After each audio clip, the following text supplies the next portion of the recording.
Assalamualaikum warahmatullahi wabarakatuh. Selamat siang dan salam sejahtera. Kami ucapkan selamat siang kepada seluruh peserta dolan seri ke-97.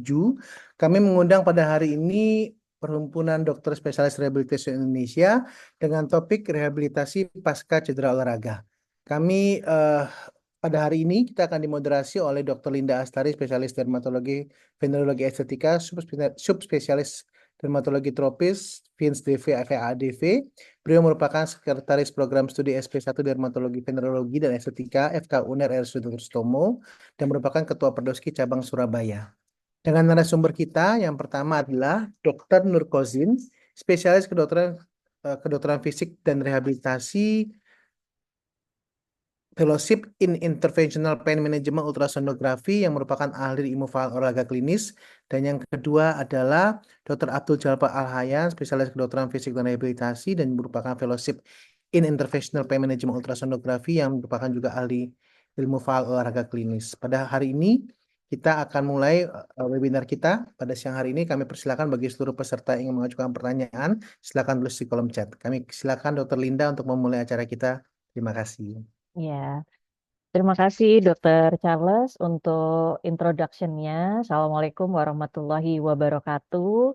Selamat sore para peserta webinar Dolan ID Surabaya yang mungkin sudah setia setiap hari Senin mengikuti webinar Dolan dari ID Surabaya ini.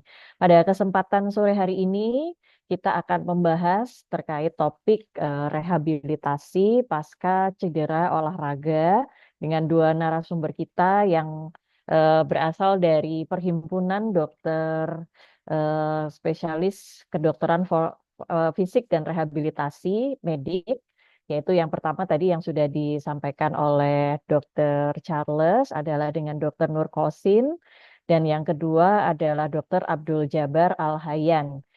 Ya, ini Dr. Nur Kosin SPKFR, FIPM, USG, AIVOK. Ini beliau adalah staf KSM Kedokteran Fisik dan Rehabilitasi Medik FK UNESA dan RSUD Rumah Sakit Bakti dan Mausada Surabaya. Sedangkan Dr. Abdul Jabar Al-Hayan SPKFR, FIPM, USG, AIVOK atau konsultan. Ini beliau adalah staf Departemen dan KSM Rehabilitasi Medik FK UNER RSUD Dr. Sutomo Surabaya. Ini sepertinya Dr. Nur Kosin mungkin sedang proses join ini ya dok ya. Mungkin sebelumnya saya sapa dulu Dr. Abdul Jabar Al-Hayan. Selamat sore dokter. Dokter panggilannya apa ini dok? Kalau boleh tahu dok. Dipanggil Ya, berkenannya. panggilan saya yang Hayan yang dipanggil. Oh ya Suara saya baik. terdengar? Dia Oh, ya. terdengar dok, terdengar dok, dokter Oke, sip, Hayan sip. ya. Assalamualaikum dokter Hayan, sehat dok? Waalaikumsalam dok, sehat. Alhamdulillah. Sehat juga ya Alhamdulillah. dok ya. Alhamdulillah dok. Terima kasih ya dok atas kesediaannya untuk bisa mengisi Ya, acara webinar Dolan ID pada sore hari ini. Nah ini mungkin dokter Nurkosin sepertinya mungkin sedang dalam proses join ya dok. Ini tadi sudah saya kirimkan juga untuk link Zoom-nya. Namun mungkin untuk, nah ini Dokter Nur Kosin ini sudah join ini. Selamat sore Dokter Nur Kosin, Assalamualaikum. Selamat sore, Iya eh dok. Dr. Linda. Pak, begonya belum belum Oh iya dok, nanti kelihatan. mungkin bisa dibantu Oke, dari oke. tim Dolan dok. Iya, Ya, ya. biasanya langsung otomatis kok dok. Iya. Apa kabar ini Dokter Nur Kosin? Lama nih dok, nggak bertandang ke kantor ID. Iya, lagi repot Lagi kerjanya repot. double-double sekarang. Sehat Kerjanya ya dok ya, double-double. tapi ya dok ya. Sehat dan Alhamdulillah. tetap semangat pokoknya dok.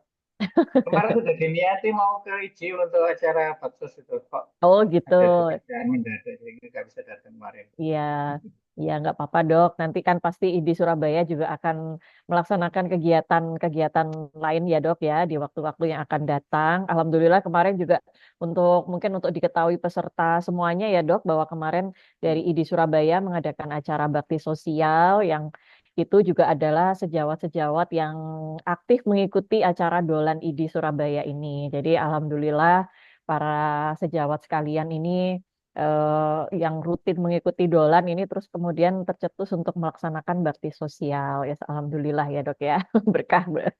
Ya baik dokter Nurkosin. Jadi untuk topik kita pada sore hari ini adalah rehabilitasi pasca cedera olahraga ya dok ya. Dan pastinya nih eh, apa waktu-waktu sekarang ini kayaknya masyarakat tuh sudah mulai apa ya gemar berolahraga ya dok ya, terutama lari ya dok, mungkin terus kemudian bersepeda. Jadi itu kayaknya setiap minggu atau weekend tuh wah pasti banyak banget nih masyarakat yang berolahraga di kota-kota ya, di tengah-tengah kota, di Car Free Day atau dimanapun. Nah ini mungkin bisa disampaikan sedikit pengantar begitu Dokter Nurkosin terkait dengan apa sih sebenarnya cedera olahraga itu ya yang sering terjadi ya dok ya, dan bagaimana mungkin untuk penanganan awal begitu dok, sebelum nanti kita sambung dengan diskusi apa lebih mendalam terkait topik ini. Saya persilahkan mungkin Dokter Nur Kosin. Ya, Ya. terima kasih Dr. Linda Astari. Selamat siang teman-teman semua peserta Dolan hari Senin tanggal 25 November. Yang berbahagia ya, kalau nggak bahagia nggak. Ini mohon Iya izin dok. sharing sedikit ya, sedikit sharing untuk panduan diskusi kita aja nanti supaya Iya dok. Iya. ya.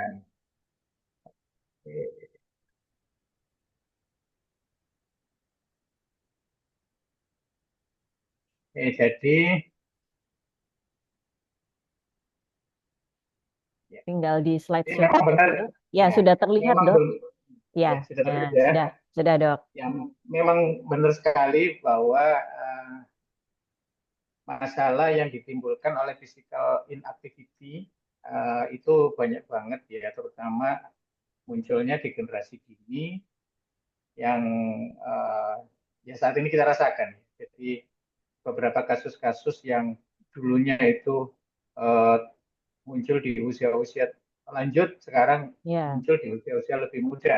Dan alhamdulillahnya lagi, ini malah memicu kesadaran masyarakat untuk meluangkan waktu untuk berolahraga ya. Betul, Ya, betul. berolahraga. Kita lihat banyak kalau pagi itu kita lihat di lapangan poni penuh ya, lapangan tor juga penuh ya. Ya, Masjid dok. Agung juga Rame penuh terus, gitu. dok. Ya, Masjid Agung juga penuh. Sebenarnya Iya. itu merupakan kemajuan ya, kemajuan Ya, dalam dok. rangka yaitu kesadaran untuk mencegah terjadinya degradasi lebih dini. Tapi mungkin tidak bisa kita pungkiri bahwa setiap sesuatu yang walaupun itu positif atau negatif, kalau tidak kita kerjakan dengan baik, memang ada resiko. Lah, salah satunya resikonya adalah cedera olahraga.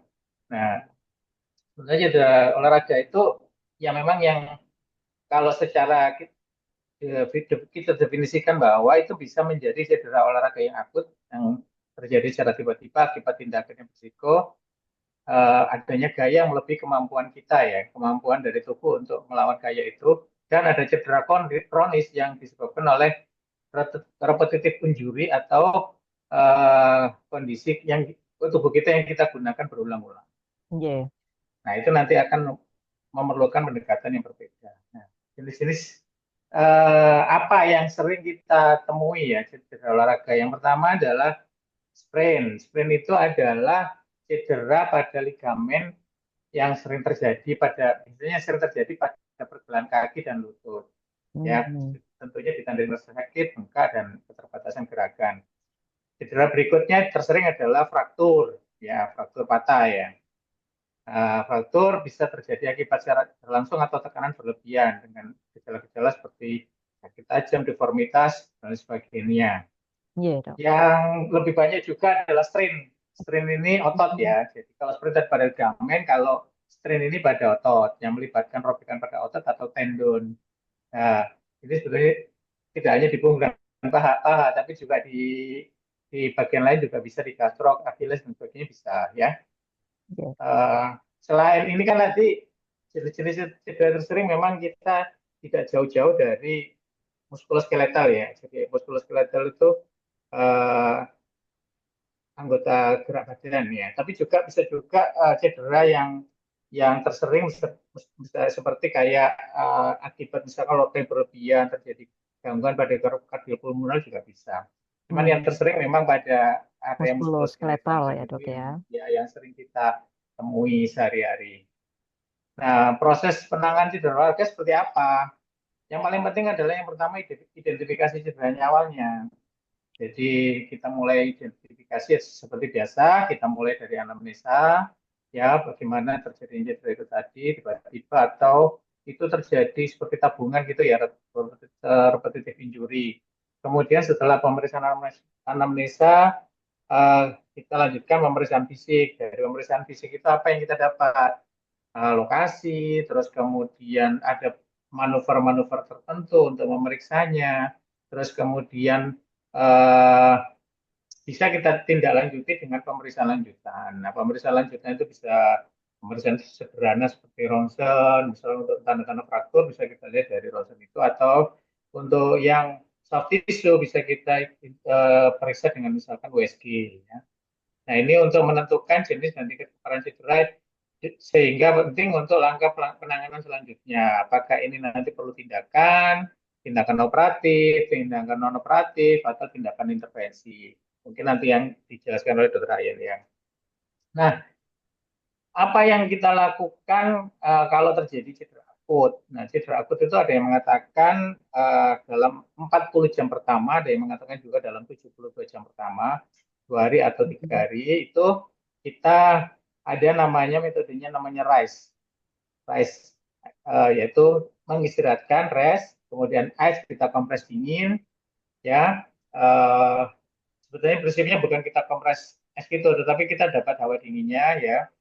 Jadi es itu bisa kita bungkus, tetap dibebet sama handuk gitu untuk dikompreskan di situ.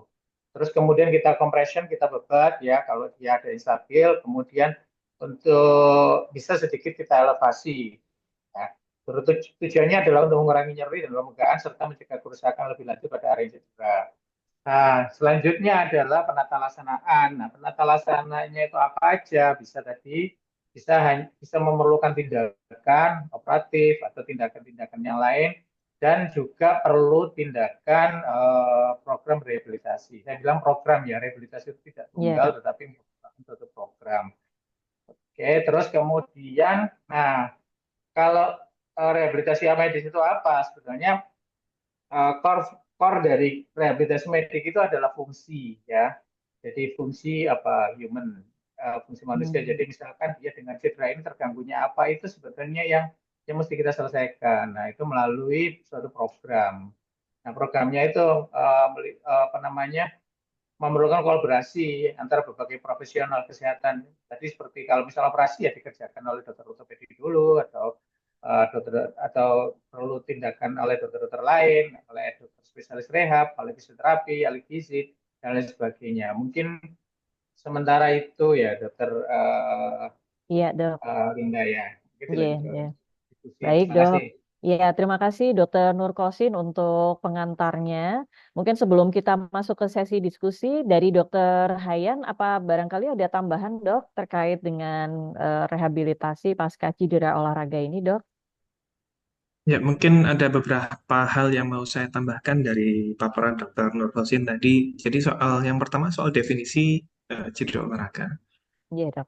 Jadi ada beberapa sudut pandang yang digunakan. Yang pertama adalah cederanya ini terjadinya pada saat olahraga atau tidak. Maka ketika cederanya terjadi saat olahraga, tentu saja kita bisa sebut itu sebagai sebuah cedera olahraga. Kemudian yang kedua, apakah sebuah cedera yang terjadi pada orang tersebut tidak mesti terjadi pada saat olahraga, mengganggu sesi latihan dan sesi kompetisi sehingga menyebabkan orang tersebut kehilangan kesempatan untuk berpartisipasi. Maka bila demikian, hal tersebut juga masuk sebagai sebuah cedera olahraga. Apabila bukan cedera, misalnya sakit, maka terminologi yang digunakan adalah sport illness. Gitu. Jadi contohnya itu, saya buat ilustrasi kasus pada Piala Dunia tahun 2002. Ya, berarti udah 22 tahun lalu ya. Kiper Spanyol namanya Santiago Canizares itu pada saat pagi hari dia mau bercukur, itu aftershave botolnya itu jatuh, pecah, keinjak kakinya. Nah, akhirnya dia jadi tidak bisa ikut bertanding di Piala Dunia saat itu. Nah, hal tersebut itu juga bisa digolongkan sebagai sebuah cedera olahraga. Intinya adalah sebuah kejadian yang menyebabkan orang tersebut kehilangan kesempatan untuk kehilangan kesempatan. berpartisipasi. Nah, kemudian soal rehabilitasinya, maka yang perlu kita ketahui betul adalah bahwa sebenarnya seseorang itu bisa kita sebut untuk return to sport. Jadi istilahnya demikian di seluruh dunia Ya, untuk di return to rehabilitasi sport. cedera olahraga, return to sport itu tidak hanya soal nyerinya sudah hilang atau Hilang tidak. atau belum? Ya, jadi langkah pertama yang perlu dilakukan sudah disampaikan oleh Dr. Nurkosin tadi, bisa dengan RISE, PRICER, Peace and Love, banyak sekali akronimnya sekarang. Nah, lalu yang harus diketahui adalah ketika terjadi cedera itu, maka sebenarnya bukan hanya soal nyerinya saja yang mengganggu, tetapi juga terjadi penurunan fungsi. Jadi ada penurunan strength, penurunan agility, penurunan kontrol neuromuskular, penurunan endurance, yang apabila kita biarkan untuk kemudian, oh sudah tidak nyeri, sudah bisa kembali lagi, maka sebenarnya ada discrepancy. Jadi kalau yang awalnya levelnya segini, lalu cedera turun jadi segini. Kemudian dalam kondisi masih level rendah ini dikembalikan bertanding, maka ada discrepancy. Segini ini yang menjadi sebuah faktor risiko untuk terjadi cedera berulang di masa mendatang. Maka hal itu yang perlu Perhatikan dikurangi ya. selisihnya melalui proses rehabilitasi yang paripurna. Mungkin tambahan saya begitu, dokter. Terima kasih. Baik, Dok. Ya, terima kasih Dokter Hayan. Ternyata memang tidak sesimpel itu ya, Dok ya. Jadi memang kalau kita sudah sekali kena cedera itu memang tidak hanya terkait dengan perbaikan klinisnya saja, tetapi juga secara fungsi, kekuatannya ya, Dok ya. Pasti itu juga akan ada gangguan dan itu perlu memerlukan suatu rehabilitasi atau program rehabilitasi yang komprehensif supaya mengembalikan eh, fungsinya ya dok ya. Baik, terima kasih dokter Hayan dan dokter Nurkosin. Ini sambil menunggu pertanyaan ya dok dari para peserta dolan. Kami persilahkan kepada para peserta yang memiliki pertanyaan bisa langsung menuliskan pertanyaannya pada kolom Q&A dan kemudian menuliskan pertanyaan ditujukan kepada siapa dan nanti mungkin nanti akan dijawab secara bergantian oleh dokter Nurkosin dan dokter Hayan. Nah, ini mungkin sebelum ada pertanyaan nih, Dok, dari apa namanya dari para peserta, mungkin saya bertanya dulu ya, Dok ya. Iya, Dok. Jadi ini kan sebenarnya mungkin olahraga itu kan tidak hanya pada orang dewasa ya, Dok ya. Sekarang tuh kan anak-anak SD, SMP, SMA itu kan mereka juga melakukan olahraga dan juga kompetisi ya, Dok ya. Ada yang apa futsal, kemudian basket yang sering ya, Dok. Ini dua olahraga itu yang banyak dilakukan oleh anak-anak gitu ya, baik tingkat SD, SMP maupun SMA. Nah, ini untuk cedera olahraga tadi kan kalau dilihat dari sudut pandang akut kronisnya itu ada yang terjadi tiba-tiba ataupun yang repetitif ya dok ya. Kemudian juga tadi kalau dari dokter Hayan menyampaikan dari sudut pandang apa kejadiannya itu terjadi setelah melakukan aktivitas olahraga ataupun eh, terganggu saat akan melakukan olahraga atau kehilangan kesempatan untuk melakukan aktivitas olahraga tersebut. Nah, ini yang ingin saya tanyakan dok. Terkait kalau pada anak-anak itu eh, cedera-cedera olahraganya ini apakah juga sama ya dok? Mungkin tergantung dari jenis olahraga yang dilakukan begitu ya dok. Lalu juga seberapa seberapa eh, berbahayakah penanganan pasca terjadinya cedera olahraga ini karena terkait kan kalau masih anak-anak tuh masih pertumbuhan ya dok ya. Takutnya nanti kalau dibiarkan atau mungkin tidak diperhatikan secara serius itu akan berimpact pada kondisinya di masa yang akan datang begitu dok. Nah itu bagaimana dok? Mungkin dari dokter Nurkosin atau dokter Hayan bisa memberikan penjelasan dok terkait ini. Yeah.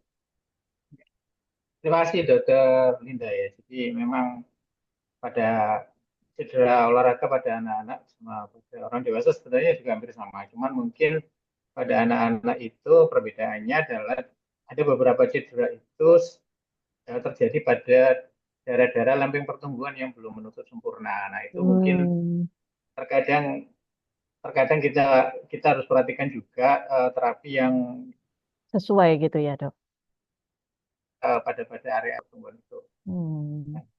Ada juga memang karena lempeng pertumbuhannya belum menutup itu yang menjadi fokus cedera bisa biasanya pada tuberkulosis tibia itu kan juga pada anak-anak sampai dengan usia remaja pun juga belum menutup dan itu juga bisa terjadi menjadi tempat terjadinya cedera. Mungkin itu sementara itu mungkin Dr. Hayat mau nambahin. Iya. Kira-kira nih efek jangka panjangnya tuh gimana, Dok? Maksudnya untuk penanganannya itu seberapa kita harus apa ya istilahnya harus aware gitu ya, Dok ya? Karena tadi kan kalau Dokter Hayan menyampaikan setelah terjadi cedera itu bisa terjadi penurunan fungsi, kekuatan. Nah, ini kan pada anak-anak ini bagaimana ini, Dok, gitu supaya kita bisa mencegah hal tersebut begitu. Ya. Iya, terima kasih, Dok. Jadi aktivitas fisik pada masa anak-anak itu sebenarnya sangat krusial sekali. Eh, Kalau sekarang saya pandang satu dari sebagai dokter yang berurusan juga mengenai tumbuh kembang anak. Kemudian yang Iya. kedua soal peran hmm, development atlet. Jadi perkembangan atlet ya. Jadi kalau soal tumbuh kembang anak-anak sudah tidak terbantahkan bahwa aktivitas fisik itu adalah sebuah dalam tanda kutip asupan yang sangat diperlukan bagi anak untuk bisa tumbuh dan kembang sampai sesuai dengan optimal potensinya seberapa. Nah, kemudian yang kedua, dari sudut pandang development atlet, pengembangan atlet, masa anak-anak juga merupakan bagian yang nantinya diharapkan bisa menjadi anak tangga, sehingga nanti dari sekian banyak anak yang terlibat dalam aktivitas fisik itu, ketika aktivitas fisiknya sudah dimulai dari masa kanak-kanak, maka basic kompetensi dasar yang diperlukan untuk seorang atlet bisa perform di level dunia, ya kalau paling tingginya kita kan Olimpiade ya, itu Ya, sudah mulai terbentuk dari masa masa anak-anak. anak-anak. Ya.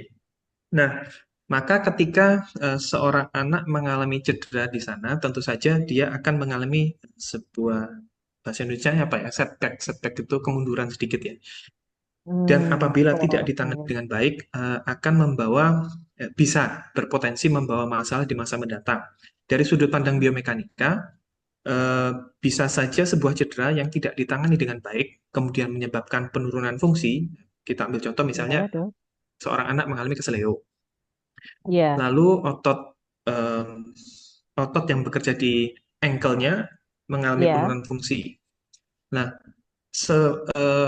tubuh itu taunya adalah pokoknya kalau saya punya tugas begini, maka bagaimanapun caranya tugas itu terlaksana. Nah, ketika terjadi sebuah kelemahan pada sebuah rantai, maka beban kerja pada rantai tersebut akan dipindahkan pada rantai yang lain. Maka bisa terjadi sebuah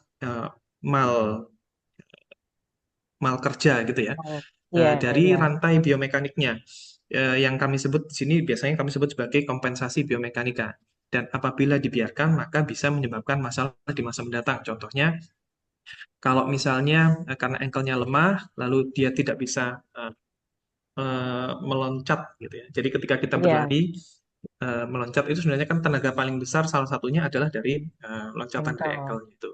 Apabila Iya. ankle-nya turun, maka dia akan meminta tolong pada rantai di atasnya, contohnya pada otot di pantat atau di punggung. Dan apabila terjadi hal demikian, maka bisa mempercepat terjadinya degenerasi akibat dari biomekanika yang sudah tidak benar.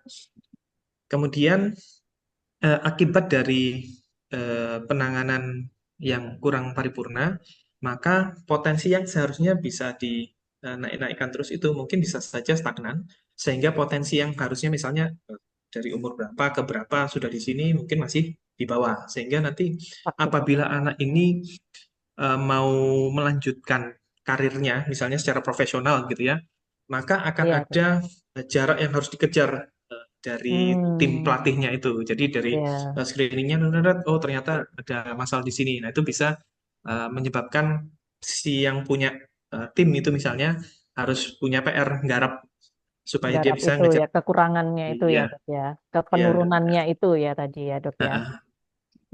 Dan Iya, iya. soal cederanya sendiri memang seperti yang sudah disampaikan Dr. Nur Khosin tadi, kekhasannya bagi seorang anak itu kan memang karena badannya masih berkembang, maka ada beberapa sakit yang menyesuaikan dengan perkembangannya itu, seperti yang tadi sudah disampaikan di tuberositas tibia. Jadi karena masih tumbuh, ketika seorang anak dipaparkan pada dosis latihan yang terlalu banyak, itu bisa terjadi overuse injury di mana salah satunya namanya Osgood-Schlatter. Jadi patellar tendonnya karena dipakai lompat-lompat terus gitu, lalu terjadi traksi yang berlebihan pada perios di tuberositas tibia, tuberositas tibianya lalu jadi meruncing gitu, tumbuh gitu. Dan itu bisa menyebabkan rasa Hmm. nyeri dan mengganggu biomekanika eh, force generation. Jadi apa ya? Eh, produksi gaya yang harusnya terjadi di lutut. Oh. Nah, itu jadi salah satunya. Di luar yang lainnya mungkin kalau sejauh sekalian sudah tahu yang apa namanya green stick fracture, itu sering terjadi pada anak-anak ya. Nah, itu yang khasnya. Jadi kalau yang lainnya kurang lebih mirip-mirip, tetapi ada beberapa hal yang khas terjadi pada anak-anak. Mungkin gitu, Dok. Oke, oke. Ya ternyata memang tidak sesimpel itu ya dok ya, memang rumit ya dok ya. Tapi memang itu yang tadi saya disampaikan Dokter Hayan, kalau misalkan itu tidak ditangani dengan baik ya dok ya, maksudnya untuk mengembalikan lagi ke fungsinya itu, tapi dengan program rehabilitasi itu apakah memang bisa akan apa kembali seperti semula dok, atau apakah memang tetap akan ada penurunan walaupun mungkin tidak sebesar kalau itu tidak apa ya diterapi dengan baik begitu dok? Mungkin kita bisa membedakan ini apakah kelainannya secara atau fungsional gitu ya.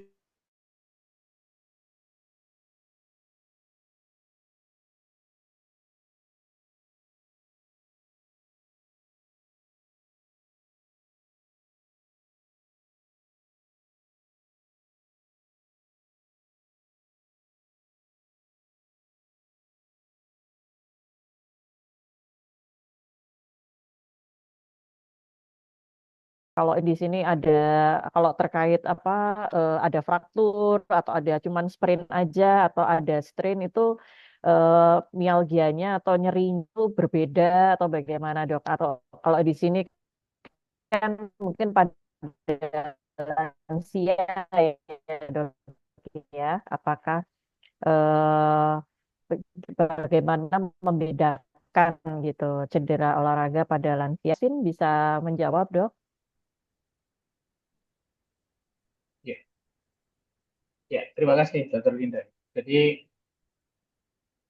seperti yang diterangkan sama Dr. Ryan ya bahwa dan sudah saya sebutkan di awal bahwa rehab itu adalah fungsi ya.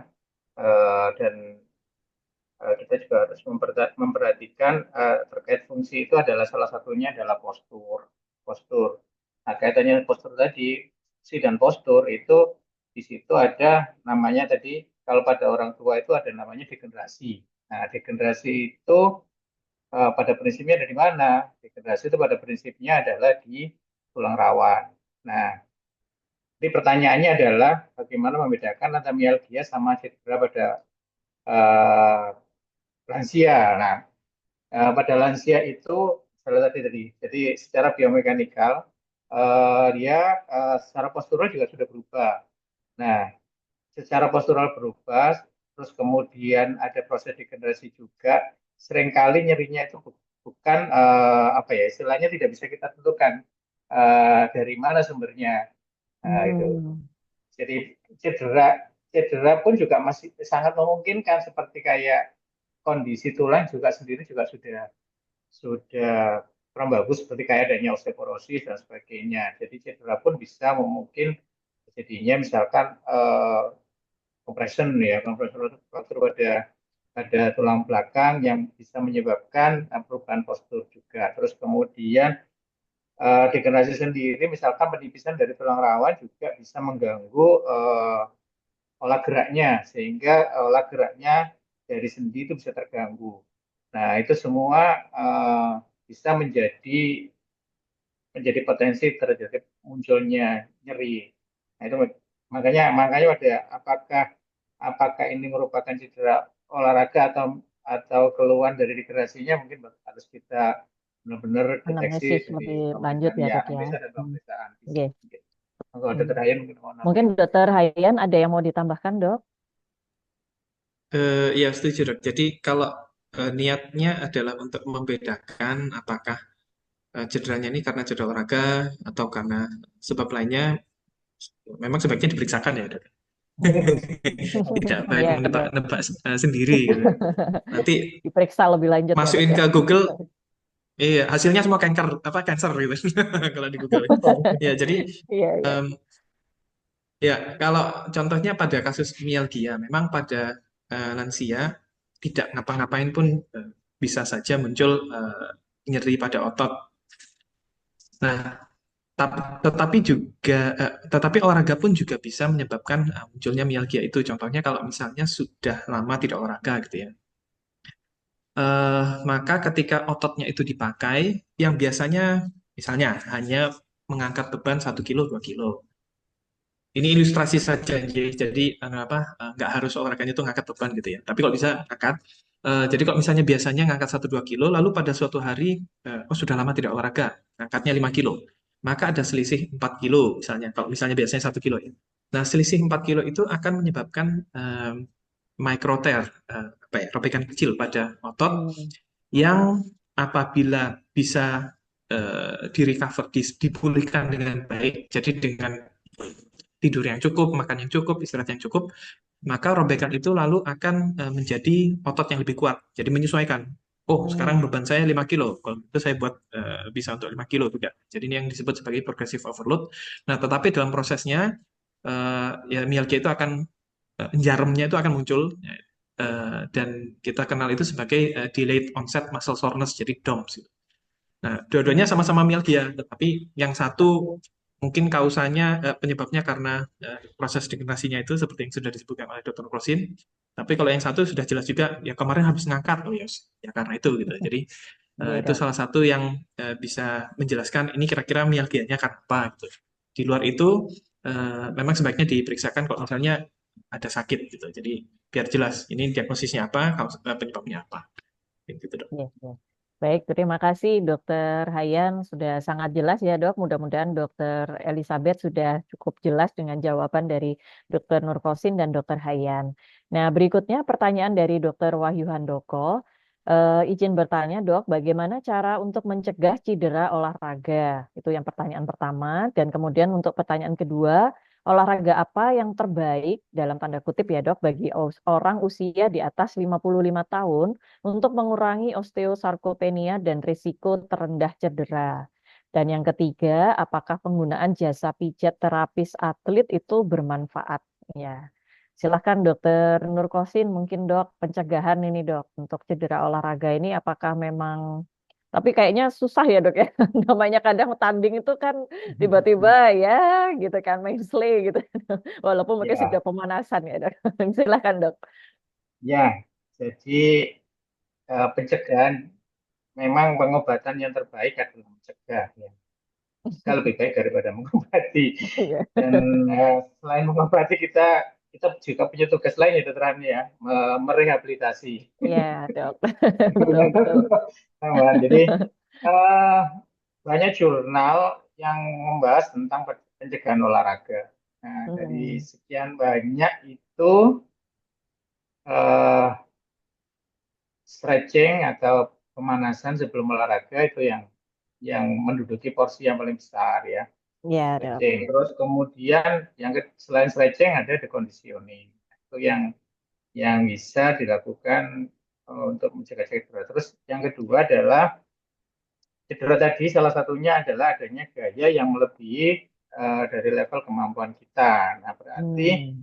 agar supaya gayanya itu tidak melebihi kemampuan kita, berarti kita harus senantiasa berusaha meningkatkan level kemampuan kita. Di antaranya Hmm. adalah ya kemampuan otot-otot, terus kemudian kepadatan tulang dan lain sebagainya.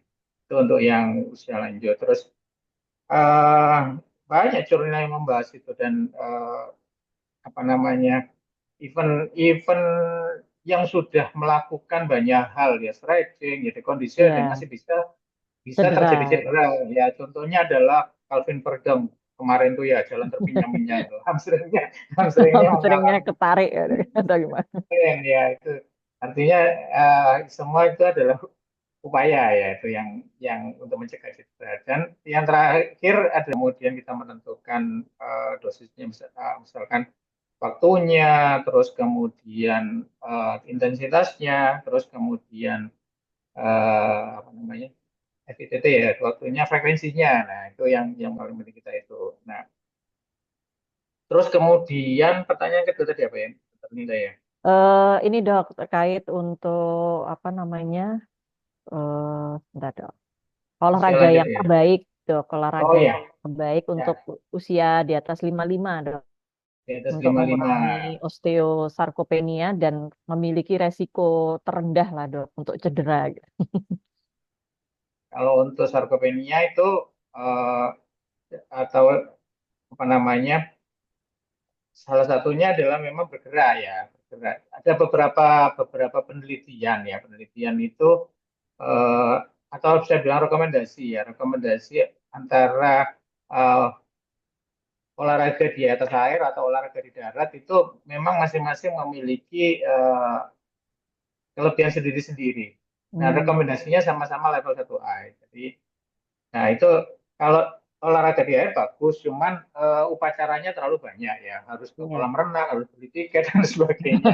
Tapi bagus ya, meskipun dia Persiapannya ya, kita Dok, nggak ya. renang, ya kayaknya jalan bagus karena apa? Semua efeknya dapat, efek Iya. penguatan dapat, efek ini, efek apa namanya, efek latihannya dapat ya dan efek apa namanya istilahnya efek pembebanan ya terutama pembebanan pada anggota gerak bawah ya lutut pinggul itu berkurang karena akan dibantu oleh tekanan hidrostatik daripada air cuman ya itu tadi eh, upacaranya kalau di olahraga air Ukur rampenya banyak ya, banyak. Dok, ya. Nah, kalau Iya, Dok. olahraga land based land based juga banyak yang merekomendasikan hanya yang direkomendasikan nah, dan level rekomendasinya banyak 1A. Nah, seperti apa kalau misalkan kita misalkan pada prinsipnya aja misalkan kita problemnya ada di lutut ya memang kita bisa olahraga yang istilahnya mengurangi beban pada lutut tapi kita bisa mengolahrakan seluruh tubuh misalkan bersepeda gitu kan salah satu pilihannya dan mungkin itu apa namanya banyak juga olahraga-olahraga lain istilahnya kita mengenali problem kita dan kita mencoba mensiasati olahraga-olahraga seperti apa kita bisa menggerakkan itu tanpa membebani problem yang sedang kita alami. Hmm, Itu mungkin itu terakhir mungkin mau nambahin. iya. Ya, silakan Dokter Hayan mungkin sekalian nanti menjawab pertanyaan ketiga ya, Dok, ya. Penggunaan jasa Oh ya, buat terapis atlet itu gimana, Dok? Kira-kira Ya, apa ya. memang bermanfaat itu, Dok? Atau makin malah ya, bahaya gitu, Dok? Ya, ya ya. silakan Dokter Hayan. Eh, jadi soal gimana caranya supaya cedera itu minimal ya. Jadi Minimal, betul, Dok. ya, mungkin kita perlu melihat dulu ini pelakunya bagaimana. Apakah ya saya olahraga cuma mau cari sehat saja atau saya olahraga untuk kompetisi.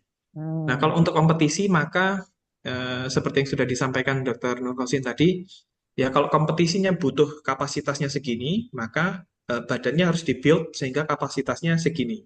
Dengan demikian maka ada ruang aman segini agar nanti kalau misalnya suatu saat si atlet ini bertanding, mengalami, lalu ya. ketemu gaya yang besar sekali, dia sudah punya cukup banyak kapasitas untuk menerima. Gitu. Jadi apa namanya kuncinya adalah namanya periodisasi. Jadi membangun badannya secara terus-menerus. Ini jadi kalau atlet itu biasanya saat musim pertandingan ya dia latihan sekedar untuk menjaga apa namanya performanya tidak turun, bisa naik sedikit-sedikit. Tapi PR paling beratnya atlet itu justru pada saat off season di mana pada saat itulah dia berusaha Hmm, kompetensi. menjaga ini ya, Dok, ya. Ya, jadi justru malah lebih berat waktu Berat, off seasonnya itu dok. Harus ya. besar soalnya Harus besar. kapasitasnya dia. Nah, Hmm, kemudian yang kedua kalau misalnya ini saya cuma mau olahraga untuk sehat saja, gimana caranya supaya hmm. risiko cederanya rendah? Cederanya Maka rendah.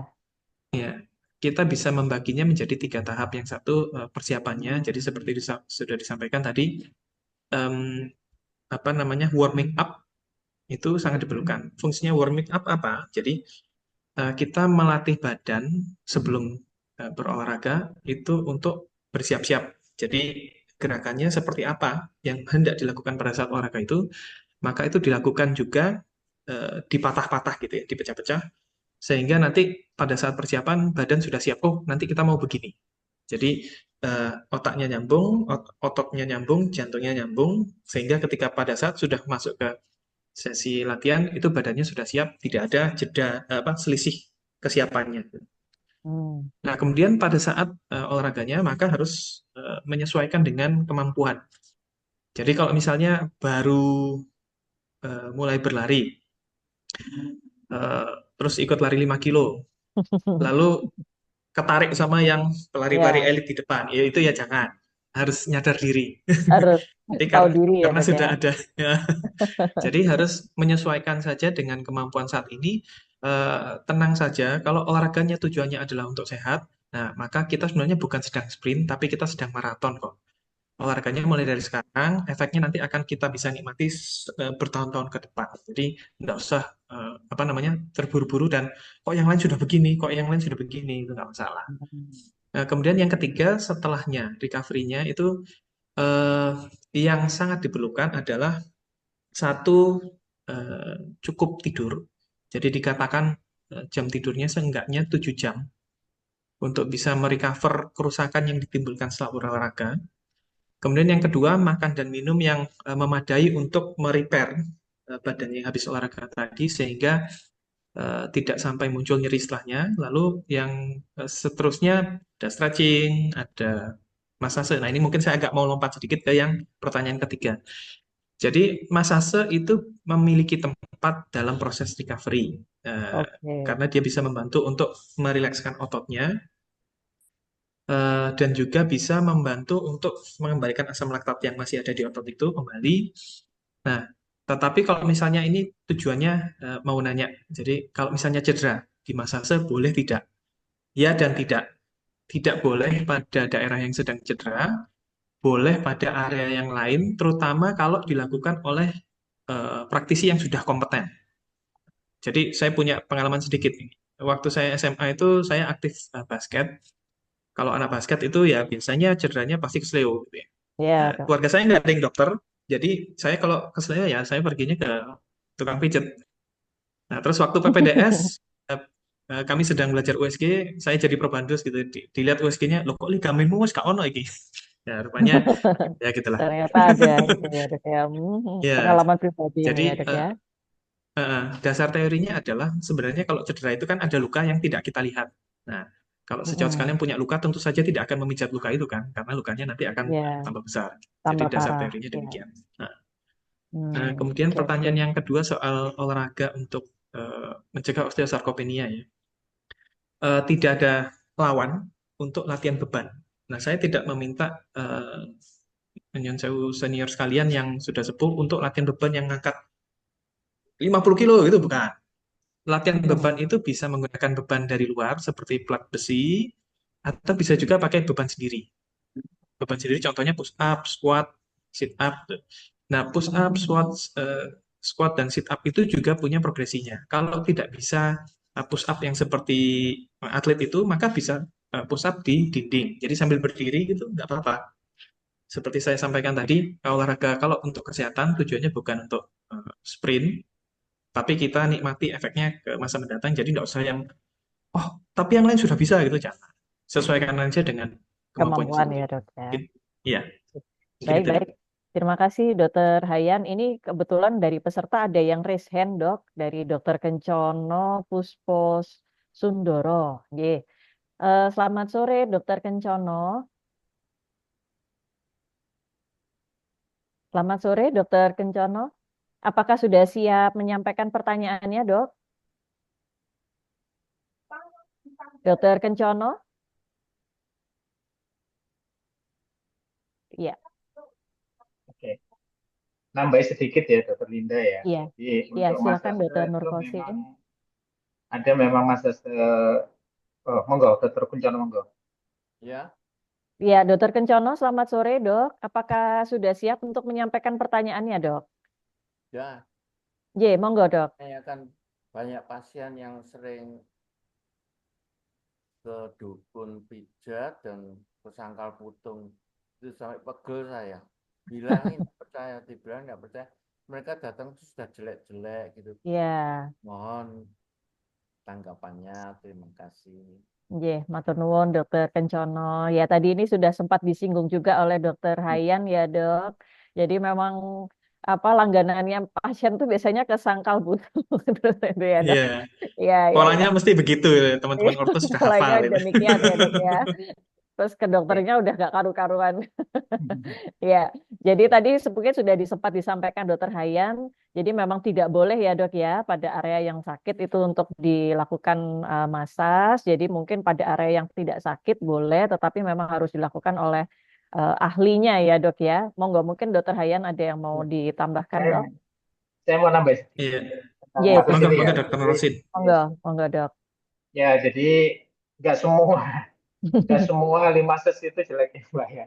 Jadi Ya, ya. ada kayak di Indonesia itu ada program studi massas ya, massas Yes, spot yes. massas ya. Jadi mereka memang dalam sekolahnya memang sekolah massas dan ilmiah karena terbukti juga mereka apa namanya mendidik sampai S3.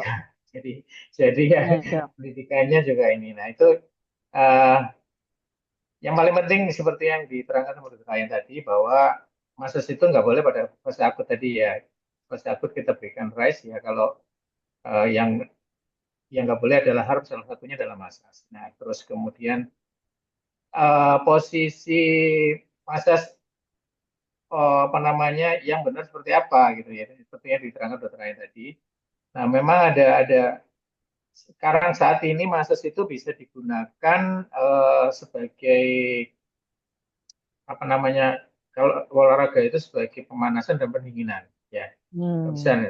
ya jadi pemanasan itu kayak misalkan atlet-atlet yang mau menyimpan energinya ya mau Iya menyimpan dok. energinya seperti kayak sprinter gitu jadi dia pemanasannya atau stretchingnya adalah dengan massage saja jadi massage kalau kita lihat Hmm. di pertandingan-pertandingan internasional yang sprinter-sprinter atau renang itu cuma di massage digerak-gerakan di shaking gitu-gitu aja jadi itu dilakukan oleh sport massage. Pendinginan juga begitu. Jadi pendinginan juga habis habis bermain agar supaya Olahraga. mereka Ya. habis bermain sepak bola mungkin dokter Ryan mungkin pengalaman di Persibaya ya. Habis bermain sepak bola gitu juga ada bagian sport massage yang main. Jadi dia Iya. dengan cara untuk sebagai apa proses relaksasi Relaksasi. juga dia juga menurunkan asam lambung juga. Mungkin itu Iya. tambahannya untuk dari massage. Tapi Iya. memang kalau yang tidak ada basic pendidikannya ya Iya, ya mohon maaf sebaiknya ya saya jangan nggak ya bisa dok. menilai ya. Ya, Ya, ya, ya dok. terima kasih itu. Ya baik. Itu teman dari Terima saya. kasih Dokter Nurkosin untuk penjelasannya ya dok. Mudah-mudahan Dokter Kencono juga bisa memberikan apa edukasi ya dok ya bahwa terkait massage ini memang harus dilakukan oleh ahlinya yang memang apa ya tahu ya dok ya untuk ilmiahnya itu basic ilmiahnya itu seperti apa begitu ya. Jadi tidak asal apa melakukan massage gitu ya. Baik dok, ini ada pertanyaan dari Dokter Sujari Solikin ini senior kita ya dok ya. Eh, Beliau menanyakan pasien dengan sprain apakah boleh dikompres dengan air hangat dok? Bagaimana dok? Ya mungkin dokter Nurkosin nih dok terkait RICE tadi ya dok ya. Ya, Ini sprain dikompres air hangat apakah boleh dok? ya, jadi sebetulnya memang selalu jadi perdebatan ya hangat hangat Hangat dingin atau hangat dingin. dingin gitu ya? Ya bahkan dari kita malah direkomendasikan malah kontras bat itu hangat dingin. Nah Iya, cuman kapan itu diaplikasikan. Kalau nanti tadi yang cedera akut, strain, sprain ya, kalau cedera akut itu sampai dengan 48 jam pertama atau 72 iya jam pertama dok. memang kita pakai yang dingin ya. Kompres dingin Kalau dulu ya setelah dok. setelah itu ya boleh menggunakan kompres hangat. Sebetulnya kenapa kok tidak boleh menggunakan kompres hangat? Pada kasus-kasus yang lebih dari itu boleh. Kenapa? Karena salah satu fungsi dari kompres hangat itu adalah vasodilatasi pembuluh darah yang pada akhirnya Iya. juga akan menurunkan inflamasi. Cuman kalau kalau fase-fase akut itu apalagi yang pas bengkak-bengkaknya itu memang sebaiknya dingin. Nah, jadi kita Dingin. karena kompres hangat itu akan menambah volume. Jadi misalkan volume di pergelangan kaki itu Bengkaknya sudah itu ya, segitu, Dok. ditambah dengan kompres hangat, volumenya Iya, berlebihan nanti kalau jadi compartment syndrome. Nah, iya, itu iya, Dok. saya Siap-siap. di kompres dingin dulu. Kesepakatannya memang sampai 72 jam. Tapi kalau kita rehab mungkin 1 minggu masih tetap pakai Pakai dingin dingin ya, terus ya, Dok. Ryan. Itu Iya, ya, Dok. terima kasih. Mungkin Iya, Dokter Ryan nambah ya. ya. Silakan Dokter Hayan, mungkin ada tambahan, Dok, terkait ini. Iya, jadi menyambung tadi eh, apa namanya singkatan yang sudah banyak dikenal di seluruh dunia untuk penanganan cedera akut olahraga itu adalah do rise do no harm. Jadi Hmm, kalau rise itu tadi yang harus yang kita tadi lakukan ya, adalah Dok. ya, yang mengistirahatkan bagian yang sedang cedera, lalu ada decompression. Yang tidak juga pada bagian yang cedera adalah harm. Harm itu heating, jadi sebaiknya tidak dilakukan pemanasan, Bro. Jadi apa namanya? Mengapa tidak boleh pada fase akut? Karena pada fase akut itu yang sedang terjadi adalah proses inflamasi di mana sedang terjadi ekstravasasi, vasodilatasi gitu ya. Jadi ya seperti yang sudah disampaikan tadi oleh Dr. Nurhosin, lagi bengkak-bengkaknya. Lalu kalau Ya, misalnya Dok. kita tambah suhunya, tambah ngerembes. Ya mungkin dari saya itu. Ya, baik-baik, Dok. Terima kasih, Dokter Hayan, untuk tambahan informasinya. Berikutnya, dari pertanyaan dari Dokter Siani Ningsih, Dok. Pada cedera sprain, kapan kita boleh melakukan fisioterapi? Jadi biasanya kan, Dok, kalau habis kena sprain gitu tuh, kira-kira indikasi atau indikator bahwa ini nih sudah sembuh, kemudian ini sudah boleh melakukan fisioterapi itu seperti apa, Dok? Indikatornya itu apa begitu, Dok? Silahkan, Dokter Nurkosin mungkin, Dok, mau Ya, menjawab. iya, indikasi fisioterapinya dari 0 hari ya bisa. Jadi Oh gitu, Dok. Maksudnya, ya ya hmm, dari awal cedera juga kita bisa bisa menangani, bisa dilakukan fisioterapi. Jadi hmm, fisioterapi sendiri kan banyak tindakannya, Mbak. Jadi ya ya, ya, yang Dok. utama adalah kita analisa ya, analisa kita periksa dari anamnesa, pemeriksaan fisik dan lain sebagainya, kestabilan dan lain sebagainya. Sehingga kita tentukan ini eh, operatif atau non operatif ya terutama ya. Terus kemudian kalau Ya, dia Dok. bukan dari non operatif, terus kemudian itu baru kita lakukan program ya, program rehabilitasi, salah satunya adalah fisioterapi. Program rehabilitasi kan tidak harus selalu di terapi panas Tunggu. gitu ya. Ada banyak, jadi misalkan tergantung fase-fasenya. Misalkan fase-fase pertama tadi rise, fase-fase berikutnya adalah kita konsentrasi di mana, konsentrasi mengatasi bengkaknya, konsentrasi mengatasi nyerinya, dan sebagainya. Nah itu dari awal sudah kita persiapkan. Kalaupun dia apa namanya, kapanpun fase yang kita temui itu nanti kita sesuaikan program rehabilitasi. Gitu. Dan Hmm. kita salah satu melihatnya juga dalam pemeriksaan tadi ultrasonografi, ada beberapa dari kita juga melakukan pemeriksaan ultrasonografi itu sendiri di klinik kita masing-masing. Mungkin Dokter Ryan Oh, mau oh nambahin. begitu, Dok. Baik-baik. Ya, silakan Dokter Hayan, mungkin ada tambahan, Dok. Iya, mau menegaskan kembali yang sudah disampaikan. Jadi memang eh, bisa dimulai dari sejak kejadian. Sebenarnya per definisi fisioterapi itu kan physical therapy, terapi fisik. Maka penggunaan S sendiri pun itu juga sudah merupakan Merupakan suatu bentuk ya, salah satu bentuk bentuk terapi ya, fisik. Dok. Ya. Hmm.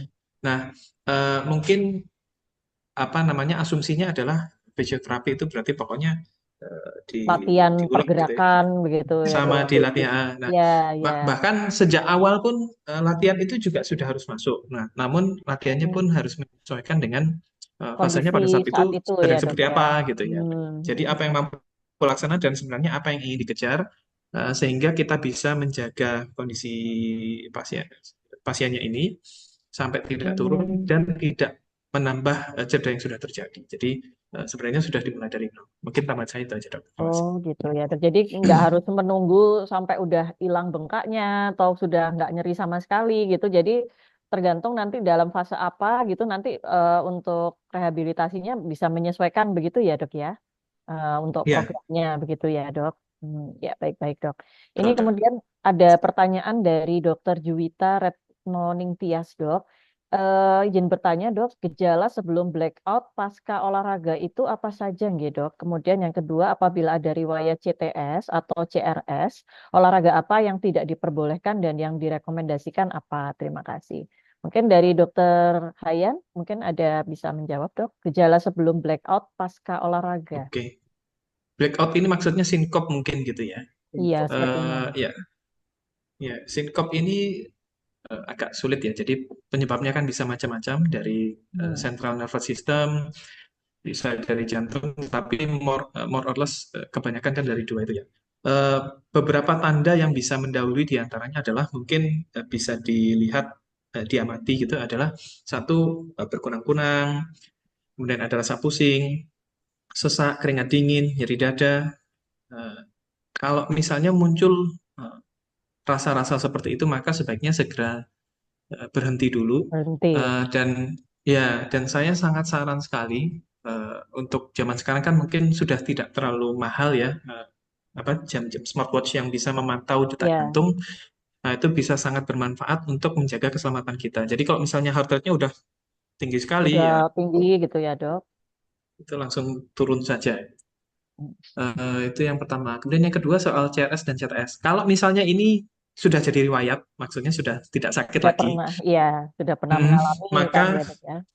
J, maka asumsinya harapan saya sih eh, problem CRS dan CTS-nya sudah selesai, fungsinya juga sudah kembali, maka sebenarnya kalau misalnya ini murni hanya CTS atau CRS saja tanpa ada penyulit yang lain, maka olahraga apapun bisa saja dilakukan, tetapi memang sebaiknya dikonsultasikan dengan dokter yang merawat. Tetapi apabila CTS dan CRS-nya masih ada, maka perlu memilih olahraga apa yang dilakukan yang tidak eh, mengoveruse, tidak memanfaatkan terlalu banyak regio leher dan tangannya itu. Pergelangan Dari saya tangan. mungkin itu, ya, Dokter Nurhosin Baik. mungkin. Ada tambahan dari Dr. Nurkosin, dok? Ya, terkait tadi ya. Jadi maka pentingnya kita menentukan dosis tadi. Ya, apa yang menentukan dosis tadi. Jadi eh, ada beberapa macam menentukan dosis. Salah satunya adalah kita punya target aja. Misalkan awal-awal saya target penambahan heart rate misalkan 20 atau 30 gitu aja. Jadi kita bisa menghitung nadi basal kita, kemudian kita targetkan hanya penambahan 20, misalnya awalnya 80, mungkin setelah 100 atau 110 kita mungkin mengakhiri. Nah, untuk tanda-tanda subjektif seperti yang diterangkan Dr. Hayan tadi, itu harus kita pahami. Terus terutama kalau kita misalkan sambil olahraga, kita misalkan sambil nyanyi gitu ya, nyanyi ini nggak usah selesai ya, berarti membaikot ya. Nah, Iya, itu ya. Terus kemudian untuk CRS dan CTS, olahraga apa yang yang sesuai.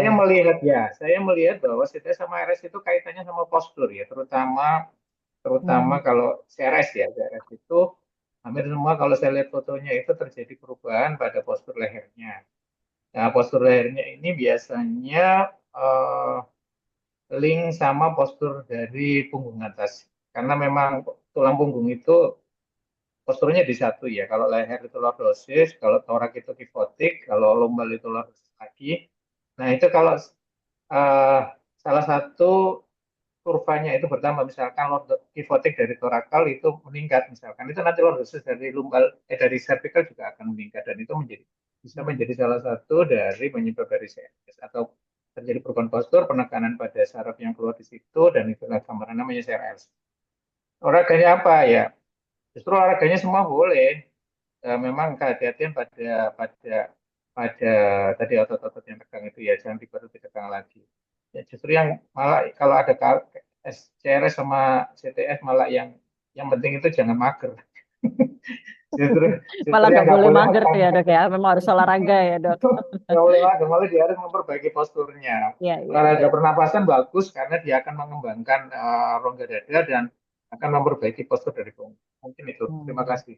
Ya, ya. Baik, terima kasih banyak Dokter Nurkosin dan juga Dokter Hayan. Ini mungkin sebetulnya masih banyak ya Dok yang pengen kita diskusikan, tapi karena keterbatasan waktu ini Dok, sepertinya tidak terasa sudah 1 jam ya kita berdiskusi terkait dengan rehabilitasi pasca cedera olahraga. Jadi mungkin kalau bisa saya sedikit memberikan rangkuman ya Dok terkait apa yang kita diskusikan pada sore hari ini. Jadi tadi cedera olahraga itu kalau ditinjau dari sudut kejadiannya itu ada yang bersifat akut atau yang bersifat kronis ya Dok ya. Kalau akut ini memang tiba-tiba atau mendadak akibat tindakan yang beresiko. Kalau yang kronis ini mungkin diakibatkan oleh repetitive injury.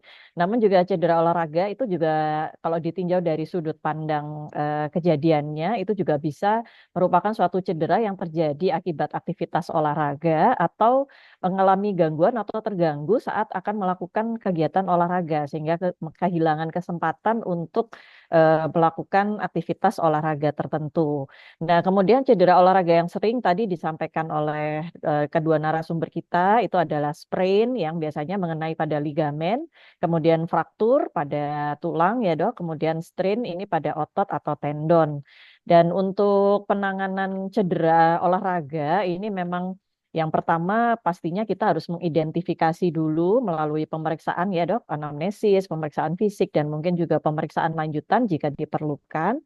Kemudian kita menentukan apakah perlu dilakukan tindakan atau tidak. Sedangkan untuk tata laksana awal sebelum mungkin dibawa ke rumah sakit atau dibawa ke dokter, kalau itu terjadinya kurang dari 40 jam ya atau 40 jam pertama atau 72 jam pertama itu kita bisa melakukan do rise dan do not harm ya Dok. Jadi yang do rise ini tadi rest ya Dok, diistirahatkan, kemudian kompres dingin dengan ice atau kemudian compression dan juga elevation. Nah, sedangkan untuk ini memang pada fase akut tadi memang sebaiknya tidak dilakukan kompres hangat ya Dok ya, karena itu nanti mungkin bisa menambah volume juga ya kalau misalkan dilakukan. Nah, kemudian bagaimana kita melakukan pencegahan cedera olahraga? Memang sangat penting untuk kita melakukan beberapa step, di antaranya stretching, the conditioning gitu ya Dok. Kemudian melakukan gaya yang tidak melebihi dari kemampuan, sehingga mungkin kita perlu meningkatkan kemampuan otot-otot kita, serta memahami olahraga yang akan kita lakukan. Jadi supaya meminimalkan risiko cedera. Jadi kalau kita ingin melakukan olahraga, sebaiknya pastikan kita melakukan persiapan atau dengan warming up. Kemudian pada saat melakukan aktivitas olahraga, kita sesuaikan dengan kemampuan kita. Dan kemudian untuk recovery-nya, ini kita juga harus istirahat yang cukup, minimal 7 jam.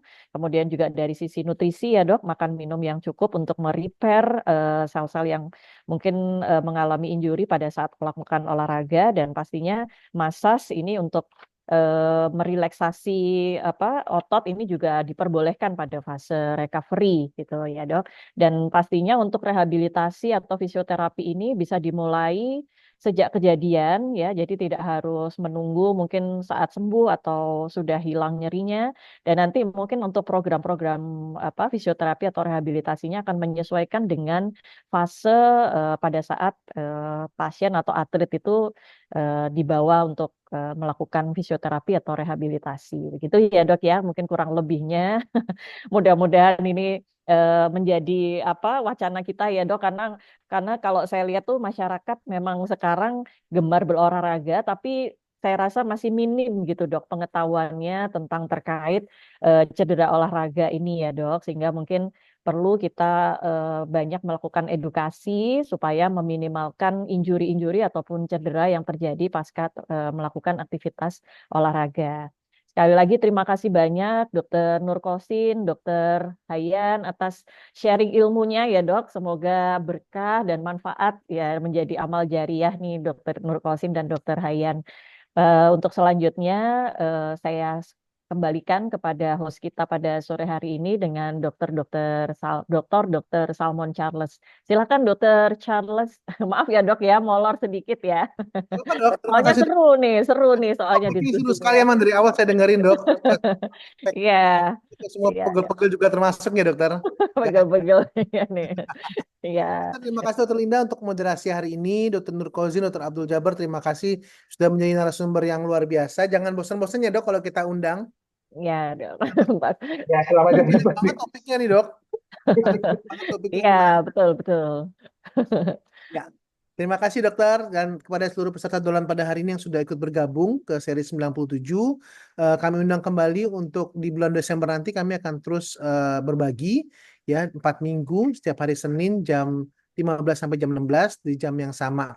Untuk banner masih kami persiapkan, posternya akan kami kirimkan ke grup atau lewat email dari anggota dolan yang Di sering Surabaya. di Surabaya. Terima kasih sekali lagi. Mohon maaf kalau kami ada salah-salah kata. Pamit. Wassalamualaikum warahmatullahi wabarakatuh.